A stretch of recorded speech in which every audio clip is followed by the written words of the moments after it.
بسم اللہ الرحمن الرحیم۔ مسلمانوں کی اکثریت شرک سے ناواقف ہے۔ اکثر مسلمانوں کے عقیدے میں شرک ہوتا ہے، جانے یا انجانے میں، اور ہمیں معلوم بھی نہیں ہوتا۔ شرک کرنے سے ہمارے سارے عبادات ضائع ہو جاتے ہیں، نکاح ٹوٹ جاتا ہے، بندہ کتنا ہی دیندار کیوں نہ ہو وہ کبھی بھی جنت نہیں جا سکتا اگر اس کے عقیدے میں ذرا برابر شرک ہو تو۔ اور پھر سے کہوں کہ شرک اکثریت مسلمانوں کے عقیدے میں ہوتا ہے، انجانے میں۔ شرک کا مطلب کیا ہے؟ شرک کا مطلب ہے اللہ کی ذات یا صفات میں کسی اور کو یا کسی چیز کو حصہ دار یا شریک ٹھہرانا، اس کو شرک کہتے ہیں۔ اللہ کی ذات تو سب کو معلوم ہے کہ وہ اللہ کی ذات ہے۔ اللہ کی صفات اکثر لوگوں کو معلوم نہیں ہے کیونکہ ہم نے قرآن کو باترجمہ پڑھا نہیں، قرآن کو کبھی سمجھنے کی کوشش نہیں کی، بدقسمتی سے۔ اللہ کی صفات کی کچھ مثالیں آپ سے شیئر کروں، جیسے غوث اللہ کی ذات ہے، داتا اللہ کی ذات ہے، مشکل کشا صرف اور صرف اللہ ہے، اولاد دینے والا، صحت دینے والا، عزت دینے والا، ذلت دینے والا، یہ صرف اور صرف اللہ کی ذات ہے۔ عالم الغیب صرف اور صرف اللہ کی ذات ہے۔ کسی ولی، کسی پیر، کسی بابا، کسی پیغمبر، کسی صحابی، کسی بھی جلیل القدر انسان کے پاس عالم الغیب، غیب کا علم بالکل نہیں۔ غیب کا علم صرف اور صرف اللہ کے پاس ہے۔ مشکل کشا صرف اور صرف اللہ ہے۔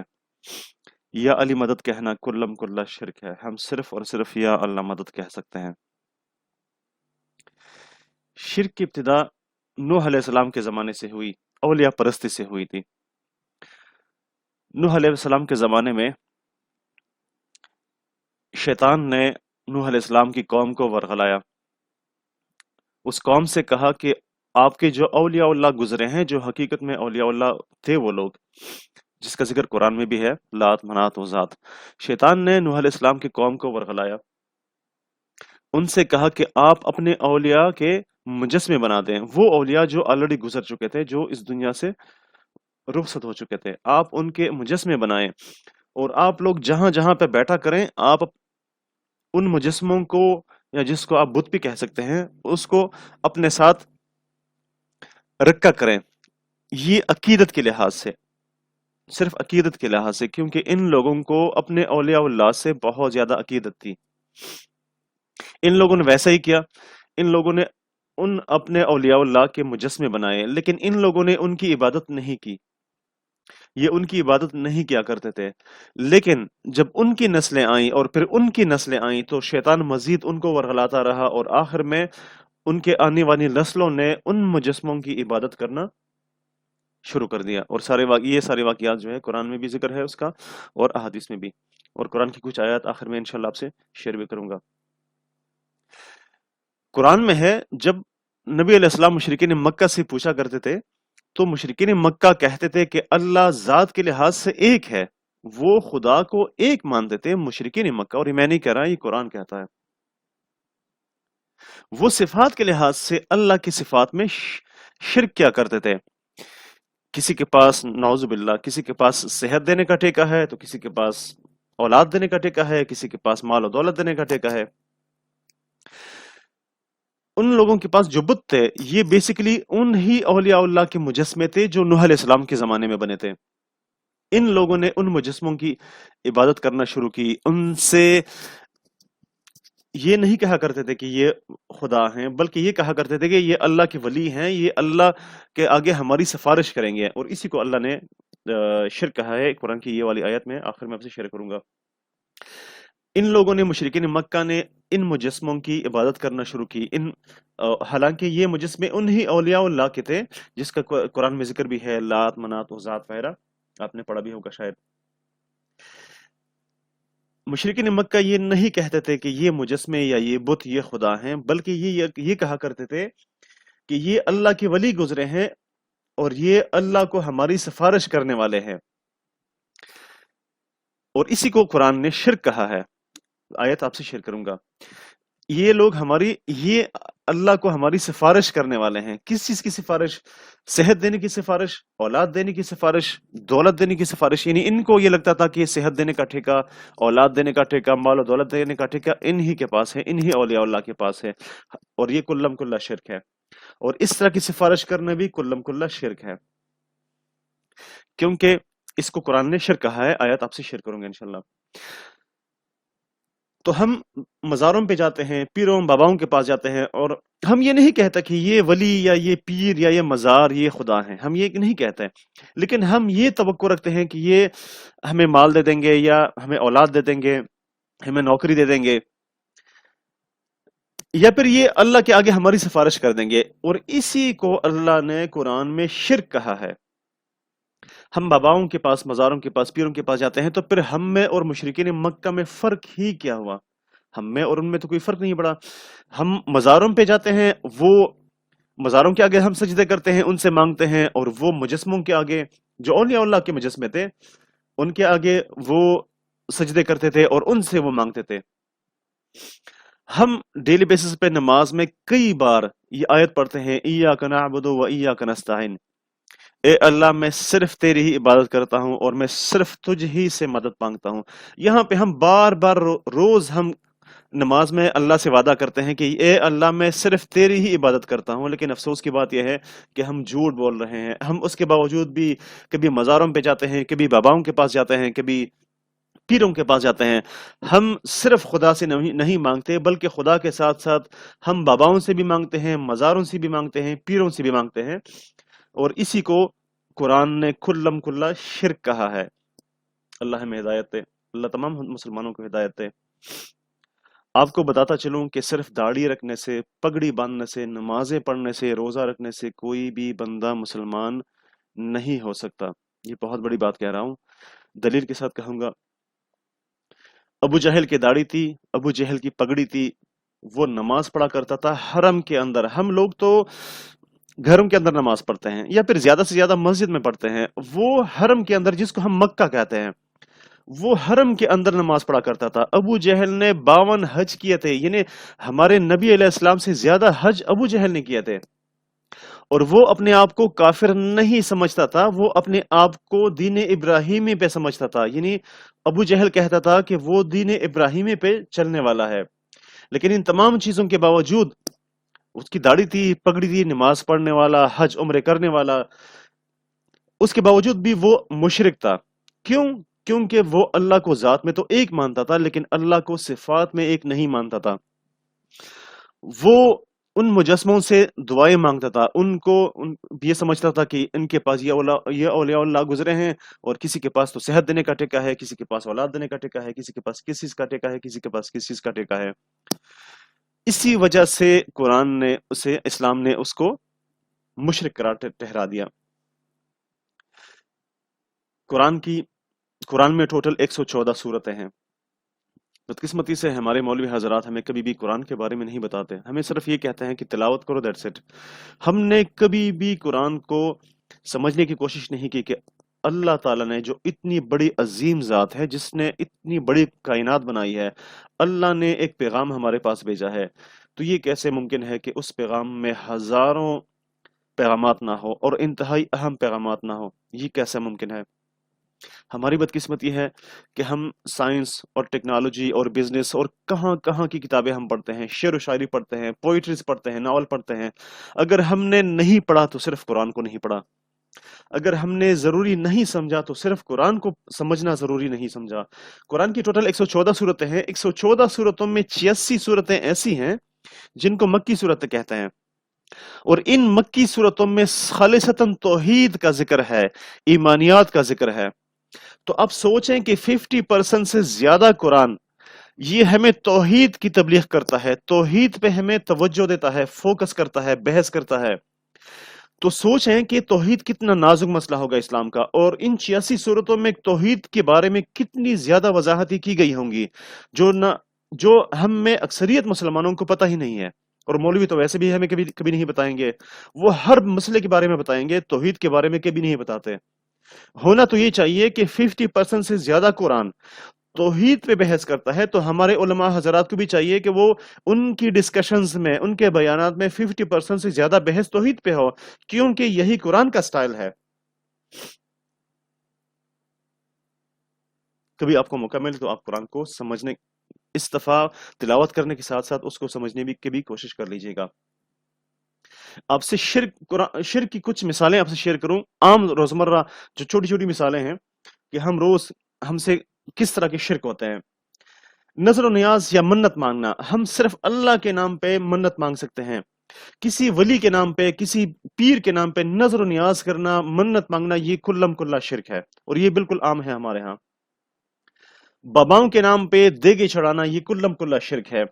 حسین رضی اللہ تعالیٰ عنہ کے نام پہ محرم میں شربتیں وغیرہ تقسیم کرنا، یہ کلم کلا شرک ہے، کیونکہ اگر ہم کوئی بھی چیز، کوئی بھی رزق، کوئی بھی کھانا اگر ہم تقسیم کرنا چاہیں، کسی کو صدقے میں دینا چاہیں، وہ صرف اللہ کے نام پہ دے سکتے ہیں۔ کسی ولی یا حسین رضی اللہ تعالیٰ عنہ کے نام پہ یا کسی بابا کے نام پہ اس طرح کی چیزیں تقسیم کرنا، یہ کلم کلا شرک ہے۔ ختم مولا علی مشکل کشا، یہ کلم کلا شرک ہے، اور یہ بہت ہی زیادہ عام ہو چکا ہے۔ کسی کا کوئی مسئلہ ہو تو کہتا ہے کہ مولا علی کے نام پہ ختم دلوا دو، یہ کلم کلا شرک ہے۔ باباؤں یا پیروں سے اولاد مانگنا، صحت مانگنا، نوکریاں مانگنا، یہ کلم کلا شرک ہے۔ یا علی مدد کہنا، یہ کلم کلا شرک ہے۔ کسی بندے کو غوث کہنا، کسی پیر یا بندے کو، کسی بزرگ کو غوث کہنا، داتا کہنا، یہ کلم کلا شرک ہے۔ پیر بابا کو پکارنا کہ یا پیر بابا، یہ کلم کلا شرک ہے، وغیرہ وغیرہ۔ آپ دیکھ سکتے ہیں کہ ہمارے ہاں مزاروں پہ کتنے نظر و نیاز لوگ دیتے ہیں ان پیروں کے نام پہ، ان باباؤں کے نام پہ، اور اس قرآن نے اس کو شرک کہا ہے۔ آیات آخر میں انشاءاللہ یہ ساری قرآن کی آیات آپ سے شیئر کروں گا۔ اگر کسی بندے کے عقیدے میں شرک ہوا، کسی کے عقیدے میں اگر شرک ہو تو اس کی نمازیں، اس کے روزے، اس کے حج، زکوٰۃ، وہ جتنی بھی عبادات کریں، مساجد بنا دیں، مدارس بنا دیں، سب کچھ اس کا ضائع ہے، اس کی کوئی بھی عبادت قابل قبول نہیں ہے۔ پھر سے کہوں، اگر کسی کے عقیدے میں ذرہ برابر بھی شرک ہوا، اس کی کوئی بھی عبادت قابل قبول نہیں ہے۔ وہ اس کی داڑھی ہو، پگڑی ہو، وہ نمازیں پڑھنے والا ہو، روزہ رکھنے والا ہو، حج کرنے والا ہو، لوگوں کی مدد کرنے والا ہو، مساجد بنانے والا ہو، اس کی کوئی بھی عبادت قابل قبول نہیں ہے۔ اور آپ کو مثال دے چکا ہوں ابو جہل کی، وہ انتہائی مہمان نواز انسان تھا۔ جب لوگ حج کرنے مکہ آتے تھے، یہ ان کی مہمان نوازی کرتا تھا، لیکن بدقسمتی سے، اس کی بڑی بدقسمتی تھی کہ وہ مشرک تھا، اس کے عقیدے میں شرک تھا، اس کی کوئی بھی عبادت قبول نہیں ہوئی۔ دو چیزیں ہیں، ایک ہے ما فوق الاسباب، ایک ہے ما تحت الاسباب۔ ہم کسی سے مدد مانگ سکتے ہیں، لیکن اسباب کے ساتھ۔ بغیر اسباب کے کوئی بھی بندہ ہماری مدد نہیں کر سکتا۔ ہم اپنے دوست سے قرض مانگ سکتے ہیں کیونکہ یہ اسباب ہیں، لیکن اگر ہم کسی بابا کے پاس جاتے ہیں، کسی ولی کے پاس جاتے ہیں اور ان سے یہ کہیں کہ بابا آپ کوئی چمتکار کر دو، میری مدد کر دو، یہ شرک ہے۔ یہ صفت صرف اور صرف اللہ کی ہے۔ بغیر اسباب کے مدد کرنے والی ذات صرف اللہ کی ہے۔ بغیر اسباب کے عزت دینے والا، اولاد دینے والا، ذلت دینے والا، مال و دولت دینے والا، یہ صرف اللہ کی ذات ہے۔ بغیر اسباب کے کوئی بھی انسان، کوئی بھی ولی، کوئی بھی بابا نہ آپ کی مدد کر سکتا ہے، نہ آپ کو نقصان دے سکتا ہے، نہ آپ کو نفع پہنچا سکتا ہے۔ ہم مزاروں پہ جاتے ہیں، ہمیں یہ چونکہ ان کے پاس کوئی اسباب تو نہیں ہے، مزاروں کے پاس یا پیروں کے پاس یا باباؤں کے پاس، وہ بغیر اسباب کے اگر ہم ان سے یہ توقع رکھیں کہ وہ ہماری مدد کر دیں گے، ہمیں اولاد دے دیں گے، ہمیں نقصان یا نفع دے دیں گے، یہ سب شرک ہے۔ اگر کوئی بندہ، اگر وہ زندہ ہو، وہ ہماری مدد کر سکتا ہے اسباب کے ساتھ۔ کسی بندے کے پاس اگر چاقو ہو، پسٹل ہو، کوئی اسلحہ ہو، ہم ان سے ڈر سکتے ہیں، وہ ہمیں نقصان پہنچا سکتا ہے کیونکہ اس کے پاس اسباب ہیں۔ لیکن اگر کسی بندے کے پاس کچھ بھی نہیں ہے، اکثر باباؤں کے پاس، پیروں کے پاس ہمیں ایسا ہی عقیدہ ملنے کو ملتا ہے کہ ہمارے دل میں یہ ہوتا ہے کہ یار یہ پیر بابا، یہ بابا یا یہ ولی یا یہ مزار والے ہمیں نقصان نہ دیں، یہ شرک ہے کیونکہ اس کے پاس کوئی اسباب ہی نہیں ہے۔ تو बगैर असबाब के किसी से तवक्को रखना या मदद मांगना या उससे डरना, ये शिरक है। लेकिन असबाब के साथ हम किसी से डर भी सकते हैं, किसी से मदद भी मांग सकते हैं, किसी से पानी खाना भी मांग सकते हैं, क्योंकि वो असबाब के साथ है। ये दो बड़ी अहम चीजें हैं शिरक को समझने के लिए, कि माफौकुल असबाब यानी असबाब के साथ और असबाब के बगैर। इंसान हमें असबाब के साथ नफा नुकसान दे सकते हैं, बगैर असबाब के सिर्फ और सिर्फ अल्लाह ही की वो जात है जो हमें नफा या नुकसान दे सकता है। अब जितनी बातें मैंने आपसे शेयर की, कुरान को देखते हैं कि कुरान की कौन कौन सी दलाइल हैं, क्या सबूत है, कुरान की वो कौन सी आयत है जिनसे ये सारी चीजें साबित हो जाती हैं। और याद रखें कि कुरान पे या कुरान के किसी एक आयत से इनकार करने वाला ये पक्का काफिर है। कुरान में कोई आयत हो और कोई बंदा उससे इनकार करे कि ये मैं नहीं मानता या ये झूठ है, तो वो बंदा कुल्लम कुल्ला पक्का मुशरिक है, पक्का काफिर हो जाता है, क्योंकि काफिर का मतलब है इनकार करने वाला। अब कुरान की आयत में आपसे आपके सामने रखता हूं, आप खुद भी, अगर आपके पास तर्जुमे वाला कुरान हो, आप खुद भी घर में उठा के वो देख सकते हैं, आप इंटरनेट पे देख सकते हैं इन आयत का तर्जुमा। कुरान में सूरह निसा में आयत नंबर 116 आप देख लीजिएगा। इसमें कहते हैं इन्नल्लाहा ला यग़फ़िरु अन युश्रका बिही व यग़फ़िरु मा दूना ज़ालिका लिमन यशा। सूरह निसा आयत नंबर 116। अल्लाह शिर्क करने वाले को कभी भी नहीं बख्शता, अल्लाह उसे नहीं बख्शता कि उसका कोई शरीक ठहराया जाए। ये मैं नहीं कह रहा, ये कुरान कहता है। मुशरिक बंदे की मगफिरत कभी नहीं होगी। जिसने अल्लाह के ज़ात या सिफात में ज़र्रा बराबर शिर्क किया, तो कुरान कहता है कि उसकी मगफिरत कभी भी नहीं होगी, अल्लाह उसको कभी नहीं बख्शता और अल्लाह कभी झूठ भी नहीं बोलता, क्योंकि वो खुदा है, वो जो कहता है वो करता है। कुरान की दूसरी आयत है इन्नहु मन युश्रिक बिल्लाहि फ़क़द हर्रमल्लाहु अलैहिल जन्नत व मअवाहुन नार। सूरह माइदा आयत नंबर 72। बेशक जो अल्लाह का शरीक ठहराए तो अल्लाह ने उस पर जन्नत हराम कर दी और उसका ठिकाना जहन्नम है, दोजख है। नार दोजख को कहते हैं, आग को कहते हैं। जिसने अल्लाह के साथ शिर्क किया, जैसे आपसे जिक्र भी कर चुका हूं, मुशरिकीन मक्का भी अल्लाह को जात में एक मानते थे, वो अगर शिर्क करते थे तो अल्लाह की सिफात में शिर्क करते थे। तो अगर किसी ने जर्रा बराबर भी शिर्क किया, उस पर जन्नत हमेशा हमेशा के लिए हराम है और वो हमेशा हमेशा जहन्नम में जलता रहेगा। इसी तरीके से कुरान की दूसरी एक आयत है अंतदुउहुम ला यस्माउ दुआअकुम वलौ समिउ मस्तजाबु लकुम व यौमल क़ियामति यकफुरुन बिशिरकिकुम। सूरह फातिर आयत नंबर 14। अगर तुम उनसे यानी उन बाबाओं से, उन औलियाउल्लाह से अगर तुम दुआ करो जो यहां से रुखसत हो चुके हैं, अगर तुम उनसे दुआ करो तो वो तुम्हारी दुआ नहीं सुन सकेंगे, और अगर बिल फर्ज सुन भी लें तो तुम्हारी दुआ कबूल नहीं कर सकेंगे, और कयामत के दिन वो तुम्हारे शिर्क से इनकार कर देंगे। इस दुआ को जो हम बाबाओं से या औलियाउल्लाह से गायबाना हम जो दुआ मांगते हैं, कुरान ने इसको शिर्क कहा। वयौमल क़ियामति यकफुरुन बिशिरकिकुम, और कयामत के दिन वो औलियाउल्लाह तुम्हारे शिर्क से इनकार करेंगे। यानी इसका मतलब ये है, इस आयत से बहुत वाज़ेह है कि अल्लाह के अलावा किसी और को मदद के लिए गायबाना पुकारना शिर्क है। यानी हम औलियाउल्लाह को जो यहाँ से रुखसत हो चुके हैं इस दुनिया फानी से, हम उनको गायबाना ही पुकारते हैं, क्योंकि वो तो इस दुनिया में नहीं है। इसको कुरान ने शिर्क कहा है। जैसे हम या अली मदद कहते हैं, या हम गौस मदद कहते हैं, पीर बाबा मदद कहते हैं, या पीर बाबा मेरी मदद फरमा वगैरह वगैरह, इन सारी चीजों को कुरान की सूरह फातिर आयत नंबर 14 ने कुल्लम कुल्ला शिर्क ठहरा दिया है। अब इस आयत से अगर कोई इनकार करेगा तो वो भी काफिर है, क्योंकि कुरान की आयत से तो हम इनकार कर नहीं सकते। और अगर हम इस आयत पे यकीन करेंगे तो हमें इन बाबाओं से, इन पीरों, इन मज़ारों से हमें दुआएं नहीं मांगनी चाहिए, बल्कि हम दुआ मांग सकते हैं या तो उन लोगों से जो जिंदा हैं, जैसे हमारे वालिदैन या बुजुर्गान दीन, या फिर हम सिर्फ और सिर्फ खुदा से दुआ मांग सकते हैं। वैसे हैरत की बात यह भी है कि हम रोजाना नमाज पढ़ते हैं, नमाज की हर एक रकात में हम खुदा से कहते हैं व इय्याका नस्तईन, या अल्लाह मैं तुझ ही से मदद मांगूंगा। तो फिर हैरत की बात है यह है कि हमें किसी और से मदद मांगने की जरूरत ही क्या है, और जिनसे हम मदद मांग रहे हैं वो हमारी मदद कर भी नहीं सकता। और ये मैं नहीं कह रहा, ये कुरान कह रहा है। और हम इसी आयत में ये भी कहते हैं इय्याका नअबुदु, या अल्लाह मैं सिर्फ तेरी ही इबादत करूंगा या करता हूं। लेकिन अफसोस की बात यह है कि हम मज़ारों पे जाके उनको सजदे करते हैं। ये तो इबादत है। हम उनके नामों पे, उन औलिया के नाम पे, उन बाबाओं के नाम पे हम नजर और नियाज देते हैं, ये तो शिरक है। हम उनके नामों पे मन्नत मांगते हैं, ये तो शिरक है। हम हजरत अली रदियल्लाहु तआला अन्हु के नाम पे खत्मे दिलवाते हैं, ये तो कुल्लम कुल्ला शिरक है। ये क्योंकि ये तो इबादत है, और इबादत तो सिर्फ अल्लाह की जा सकती है, किसी बंदे की इबादत नहीं की जा सकती।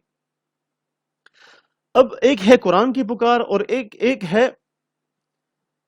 मुशरिकों की पुकार, अहले शिर्क की पुकार। दोनों में फर्क जानते हैं। अहले शिर्क कहते हैं बर्दजोली मरी या मोहम्मद सल्लल्लाहु अलैहि वसल्लम, और कुरान कहता है आप कह दीजिए कि मुझे तुम्हारे किसी नफा व नुकसान का इख्तियार नहीं। सूरह जिन आयत नंबर 21। अहले शिर्क कहते हैं जो भी मांगना है दरे मुस्तफा से मांगो। अस्तगफिरुल्लाह, ला हौला वला कुव्वता इल्ला बिल्लाह। कुरान कहता है और तुम्हारे परवरदिगार ने कहा है कि तुम मुझे पुकारो, मैं ही तुम्हारी दुआ कबूल करूंगा। सूरह मोमिन आयत नंबर 60। अहले शिर्क कहते हैं, मुशरिक कहते हैं सारे नबी तेरे दर के सवाली, और ये नात तो बहुत ही ज्यादा मशहूर है। हमें पता भी नहीं है कि इसमें हम खुल्लम खुल्ला शिर्क कर रहे हैं। कुरान कहता है ए लोगो तुम सब अल्लाह के दर के फकीर हो, किसी वली के दर की नहीं, किसी नबी के दर की नहीं, किसी सहाबी के दर की फकीर नहीं, बल्कि सिर्फ अल्लाह के दर की फकीर हो, और अल्लाह तो गनी व हमीद है। सूरह फातिर आयत नंबर 15। मुशरिक कहते हैं ख्वाजा ना देगा तो फिर कौन देगा। अस्तगफिरुल्लाह। कुरान कहता है बेशक अल्लाह जिसे चाहता है बेशुमार रिज़्क अता फरमा देता है। सूरह आल इमरान आयत नंबर 37। मुशरिक कहते हैं नूरानी नूर हर बला दूर। कुरान कहता है अगर अल्लाह तुमको कोई तकलीफ पहुंचाए तो अल्लाह के सिवा कोई उसको दूर करने वाला नहीं। सूरह आल इमरान, सूरह इनाम आयत नंबर 17।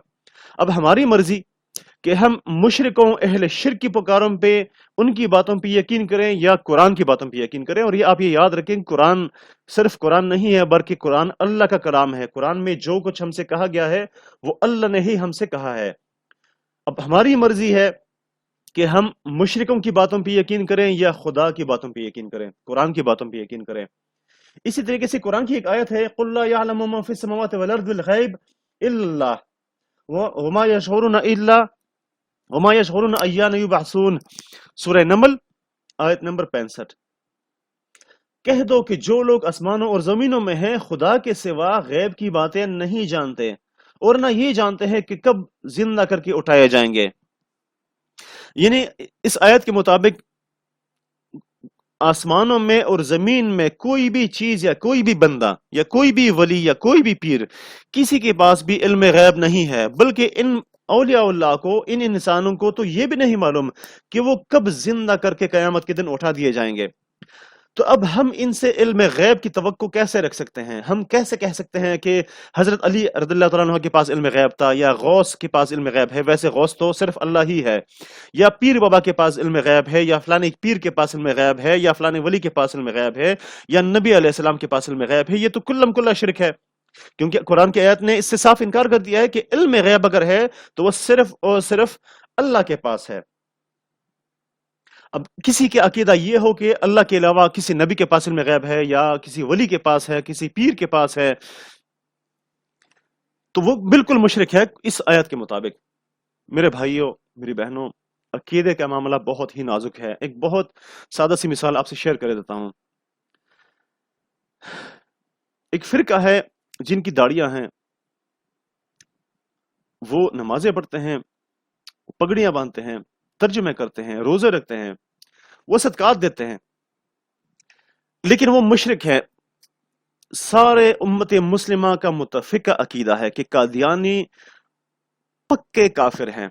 वजह, अब वो नमाज पढ़ते हैं, जिक्र अस्कार करते हैं, पगड़ियां बांधते हैं, उनकी दाढ़ियां हैं, वो कुरान के तर्जुमे करते हैं, उसके बावजूद भी اسلام نے اس کو کافر ٹھہرا دیا صرف ایک بات کی وجہ سے. وہ نبی علیہ السلام کو بھی مانتے ہیں پیغمبر، لیکن وہ یہ کہتے ہیں ایک بات کی وجہ سے وہ کافر ٹھہرا دیے گئے.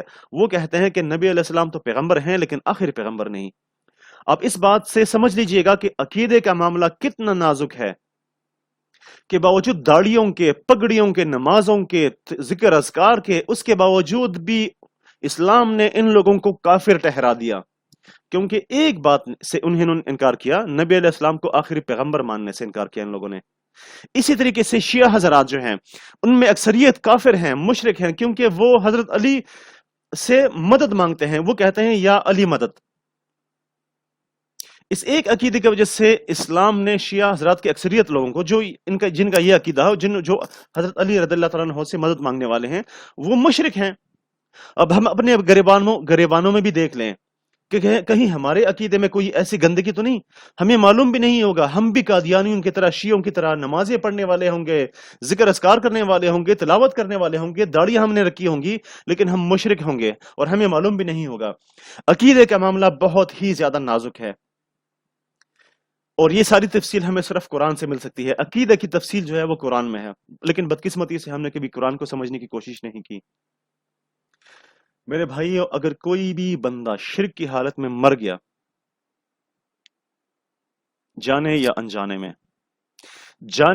انجانے میں بھی اگر کوئی بندہ شرک کی حالت میں مر گیا تو وہ کبھی بھی جنت نہیں جا سکتا، اور وہ ہمیشہ ہمیشہ جہنم میں جلتا رہے گا. اس بات کا ثبوت قرآن کی آیت میں آپ سے شیئر کروں.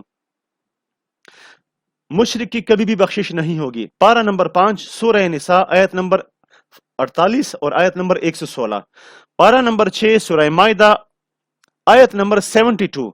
پارہ نمبر 11 سورہ توبہ آیت نمبر 113. اور اس کے علاوہ قرآن کی بے تحاشا اور آیات ہیں جس میں کہا گیا ہے کہ مشرک کی کبھی بھی بخشش نہیں ہوگی. اللہ ہمیں شرک جیسے غلیظ چیز سے بچایا رکھے.